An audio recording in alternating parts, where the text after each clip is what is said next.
अगर आप चैनल पर पहली बार आए हैं तो चैनल को सब्सक्राइब जरूर करें। हेलो बच्चों, welcome to our YouTube channel Sarv Gyan Roorkee. जैसा कि लास्ट लेक्चर में हमने बात की सॉल्यूशन चैप्टर का कंसंट्रेशन टर्म, उसका एक टॉपिक था मोलैरिटी। हमने समझा मोलैरिटी क्या होती है। मोलैरिटी को समझने के बाद उससे रिलेटेड है एक क्वेश्चन हमने किया। ठीक है, अब उसी लेक्चर सीरीज़ में हम आगे की तरफ बढ़ते हैं। अब उस मोलैरिटी में ये देखते हैं कि अगर किसी सोल्यूशन की आपको मोलैरिटी दी गई है और अगर उस सोल्यूशन में आप क्या कर दें, डाइल्यूशन कर दें, तो उस मोलैरिटी पर क्या फ़र्क पड़ेगा। ठीक है, और आप तो बच्चों जानते हैं ना फॉर्मूला क्या होता है आपके पास। फॉर्मूला आपने पढ़ा मोलैरिटी का, M is equal to N/V, number of moles of solute present in 1 litre of solution. ठीक है, तो अगर आप देख रहे हैं मोलैरिटी जो है वो वॉल्यूम के क्या है, इन्वर्सली प्रोपोर्शनल। अगर वॉल्यूम को आप बढ़ाएंगे तो कहीं ना कहीं मोलैरिटी क्या होगी, डिक्रीज होगी। आइए समझते हैं इन बातों को एक एग्जांपल से। अगर बच्चों आपके सामने एक बीकर ले रहा हूँ, एक बीकर है, ठीक है, तो इसमें क्या डाल दिया, ये सोल्यूशन भर रखा है, एक मैंने एक सोल्यूशन को फिल कर रखा है। इस सोल्यूशन की मैंने वॉल्यूम क्या कर दी बच्चों, V1 कह दी। क्या कह दी, V1। और इस सोल्यूशन की जो मोलैरिटी है वो कह दी क्या, M1।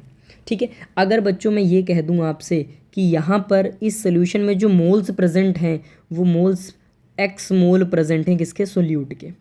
X मोल प्रेजेंट है बच्चों सोल्यूट के।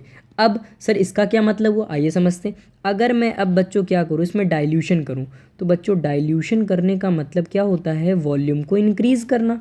सॉल्यूशन की वॉल्यूम इंक्रीज़ होगी, और सॉल्यूशन की वॉल्यूम बच्चों इंक्रीज़ कैसे होगी, बाय एडिशन ऑफ वाटर। जैसे ही हम वाटर को क्या कर देंगे, ऐड कर देंगे, तो सॉल्यूशन की वॉल्यूम अपने आप ही क्या हो जाएगी, इंक्रीज़ हो जाएगी। तो चलिए देखते हैं, अगर सॉल्यूशन की वॉल्यूम इंक्रीज़ हो रही है तो नया जो सॉल्यूशन निकलेगा उसकी मोलैरिटी पर क्या फ़र्क पड़ने वाला है। तो अगर सॉल्यूशन की वॉल्यूम इंक्रीज़ हुई है बच्चों, तो ऑब्वियस सी बात है वॉल्यूम कहीं यहाँ कहीं पहुँच जाएगी। तो इसकी नई वॉल्यूम जो बच्चों निकल कर आएगी वो कितनी आएगी, मैंने मान लिया V2 हो गई। अब V2 हो गई तो मोलैरिटी क्या हुई, इसकी नई मोलैरिटी क्या हुई, M2 हुई। तो अब बच्चों कि आप मुझे एक बात बता सकते हैं, जैसे ही मैंने इसमें डाइल्यूशन किया, वॉल्यूम इंक्रीज़ किया, वाटर ऐड किया, क्या जैसे ही वॉल्यूम V1 से V2 हो गई, मोलैरिटी M1 से M2 हो गई, क्या अब जो इसके अंदर मोल्स प्रेजेंट थे क्या मोल्स भी चेंज हुए। तो आप कहोगे नहीं सर मोल्स तो नहीं चेंज होंगे, मोल्स अभी भी कितने रहेंगे, X मोल ही रहेंगे सोल्यूट के। तो यहाँ से बच्चों एक बात क्लियर हुई, एक बात क्लियर हुई, तो सोल्यूट हमेशा क्या होगा, कांस्टेंट होगा। क्या होगा, कांस्टेंट होगा। अगर आप डाइल्यूशन कर रहे हैं सॉल्यूशन की तो सिर्फ मोलैरिटी और वॉल्यूम में ही चेंज आएगा, लेकिन सोल्यूट हमेशा क्या होंगे, कांस्टेंट। तो बच्चों अगर मैं इस सॉल्यूशन के लिए मोलैरिटी का फॉर्मूला लिखूं तो मोलैरिटी आपको कितनी दे रखी, M1, और क्या हो जाएगा, N/V1। क्योंकि N इसलिए लिया क्योंकि सॉल्यूट तो चेंज नहीं हो रहे हैं, तो वो N ही रहेगा। तो यहाँ से फॉर्मूला क्या निकल कर आया, M1V1 is equal to N। ये इक्वेशन नंबर हो गई क्या आपकी 1। यहाँ पर भी तो मोल्स नहीं चेंज हुए आपके, मोल्स तो अभी भी X ही हैं। ठीक है, तो यहाँ पर फॉर्मूला क्या निकल कर आएगा बच्चों, M2 is equal to N/V2।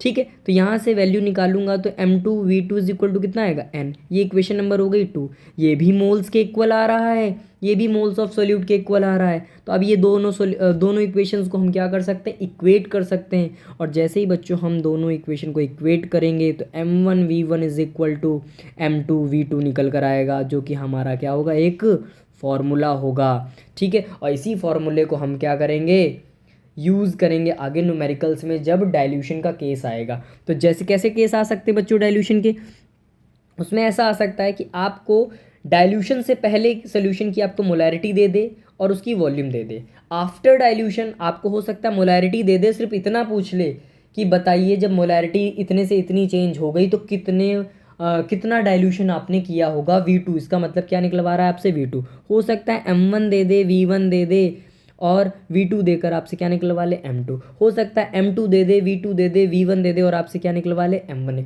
तो मतलब इन चार वैल्यूज़ में से कोई भी एक वैल्यू ना देकर आपसे वो पूछ सकता है। तो आइए देखते हैं ऊपर ये जो लाइंस लिखी, इन लाइंस का क्या मतलब है कि डाइल्यूशन क्या करता है, रिड्यूसेस दी मोलैरिटी। अभी तो बताई कि जैसे ही डाइल्यूशन हुआ इसका मतलब वॉल्यूम बढ़ा, और वॉल्यूम बढ़ा तो मोलैरिटी क्या हुई, कम हुई। तो डाइल्यूशन क्या कह रहा है, मोलैरिटी की सोल्यूशन की क्या कर रहा है, कम कर रहा है, रिड्यूस कर रहा है। When additional water is added, जब बाहर से कुछ हम वाटर को क्या करते हैं, ऐड करते हैं एक्वस सोल्यूशन में, तब मोलैरिटी सोल्यूशन की क्या हो जाती है, डिक्रीज हो जाती है। तो the volume of the solution क्या हो जाएगी, इंक्रीज। ऑब्वियस सी बात है, वॉल्यूम क्या हो रही, इंक्रीज हो रही, तभी तो मोलैरिटी क्या हो रही, डिक्रीज हो रही। But the moles of the solute do not change, ये हमेशा क्या रहेंगे बच्चों, आपके कांस्टेंट रहेंगे। यही तो बात अभी हमने सीखी। तो इसका मतलब ये हुआ कि दिस डिक्रीज द कंसंट्रेशन, सिर्फ डाइल्यूशन को बढ़ाने से, डाइल्यूशन करने से सिर्फ कंसंट्रेशन या मोलैरिटी ही सोल्यूशन की डिक्रीज करती है, सोल्यूट पर कोई भी चेंज नहीं आता। चलिए बच्चों, इससे रिलेटेड हम क्या करने वाले हैं, एक क्वेश्चन करने वाले। क्वेश्चन आपके सामने क्या दे रखा है बच्चों, क्वेश्चन आपके सामने ये दे रखा है कि हाउ मच मोर वाटर, कितना और वाटर ऐड किया जाए या नीड पड़ेगी, ज़रूरत पड़ेगी, जिससे कंसंट्रेशन सोडियम बाइकार्बोनेट सॉल्यूशन की 3 मोलार से कितनी हो जाए, 2 मोलार। जब कंसंट्रेशन 3 मोलार थी तब उसकी वॉल्यूम कितनी थी, 100 ml थी। कितना डाइल्यूशन कर दिया जाए कि इसकी मोलैरिटी अब कितनी हो जाए, 2 मोलैरिटी हो जाए। तो इसका मतलब वॉल्यूम क्या की गई होगी बच्चों, इंक्रीज़ की गई होगी। आप खुद देख सकते हैं वॉल्यूम इंक्रीज़ की गई होगी, तभी तो 3 मोलार से कितनी हो गई कंसंट्रेशन, 2 मोलार हो गई।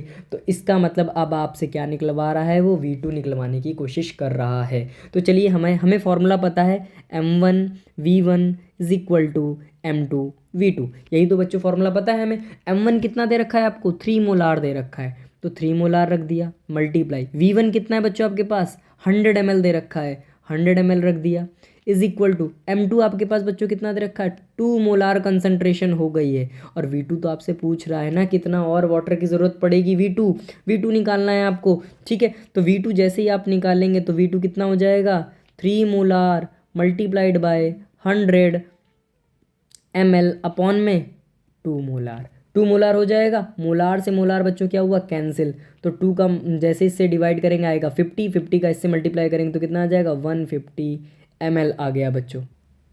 तो बच्चों हमारे पास वॉल्यूम क्या निकल कर आई, 150 ml। तो ये तो हमारी वो दूसरी वॉल्यूम निकल कर आई आफ्टर डाइल्यूशन। हमारे पास बच्चों इनिशियल वॉल्यूम कितनी थी, इनिशियल वॉल्यूम बच्चों दे रखी थी 100 ml, और आफ्टर डाइल्यूशन हमारे पास वॉल्यूम कितनी हो गई, 150 ml। तो उसने बोला how much more water is needed, कितना और वाटर की ज़रूरत पड़ी डाइल्यूशन करने के लिए। तो हमारे पास इनिशियली कितनी थी, 100, और आफ्टर डाइल्यूशन कितनी हो गई थी वॉल्यूम, V2 हो चुकी थी, V2 कितनी थी, 150। तो कितना और पानी ऐड किया गया होगा, तो हम क्या करेंगे, 150 में से कितना माइनस कर देंगे, 100 ml माइनस कर देंगे, तो कितना आ जाएगा बच्चों, 50 ml। तो 50 ml हमारा क्या होगा, इज़ द करेक्ट आंसर।